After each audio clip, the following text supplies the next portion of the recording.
रोहित जवाब दीजिए। बुला रहे हैं आपको, आप जान नहीं रहे हैं, राष्ट्र का निर्माण के लिए बुला रहे हैं। देखिए, राकेश जी ने बड़ी बड़ी बातें करी। जब चुनाव आता है तो ये हिंदू की बात करते हैं और अपने बूथ के पदाधिकारियों की जाति के आधार पे पद देते हैं। और रही बात इन्होंने क्या किया, हमारा जो मुद्दा है वो केवल किसान, कमेरे, वंचित, बेरोजगार का है। किसान एक वर्ग है।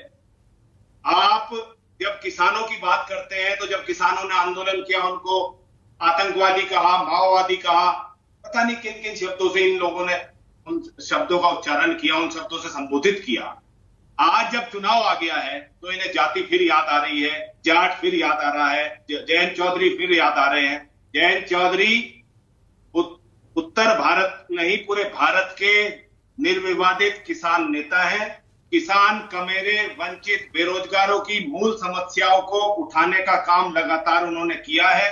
चाहे वो किसान आंदोलन की बात हो, चाहे वो अग्निवीर की बात हो, चाहे वो गन्ना भुगतान की बात हो, और हमेशा निर्भीक तौर पे आंखों में आंखें डाल के उठाते रहेंगे।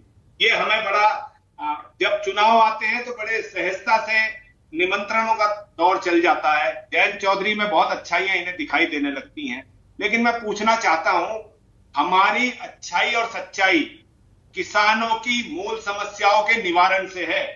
क्या गन्ना भुगतान समय पे हो रहा है? आपने उत्तर प्रदेश के मैनिफेस्टो में जो वादे किए थे 22 के चुनाव में, क्या उनमें से पूरे कितने वादे आपने पूरे किए हैं? मुफ्त सिंचाई की आपने प्रमुखता से बात की थी, कितनी जगह आपने मुफ्त बिजली सिंचाई के लिए दी है? आपने उल्टा ट्यूबवेलों पे मीटर लगाने का काम किया, किसानों के घरों पे मीटर लगाने का काम किया। जो फसल एमएसपी पे खरीदी जानी चाहिए थी, उनकी कितनी प्रतिशत फसल उत्तर प्रदेश में खरीदी गई है?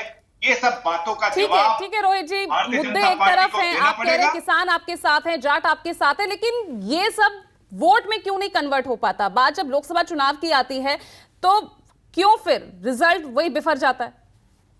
देखिए, हार और जीत हर लड़ाई के दो पहलू हैं। वोट में परिवर्तित ना होते तो आज इंडिया गठबंधन से भारतीय जनता पार्टी भयभीत ना होती। उन्हें डर है कि सब वर्ग एकजुट होके इकट्ठे हो रहे हैं, इसीलिए ये मंडल कमंडल की राजनीति पे उतर आए हैं। ठीक है। अभी तक मंडल कमंडल की राजनीति कर रहे थे, अब जातियों पे आ गए हैं। आप धीरे धीरे देखिएगा कहां तक ये नीचे उतरेंगे। ठीक है। कीर्तिनिधि पांडे जी, बीजेपी भी कह रही है 80 सीटें जीतेंगे और आप तो पहले ही नारा दे चुके हैं। मूल मुद्दों पे लड़ाई को जारी रखने का कार्य करें। ठीक है।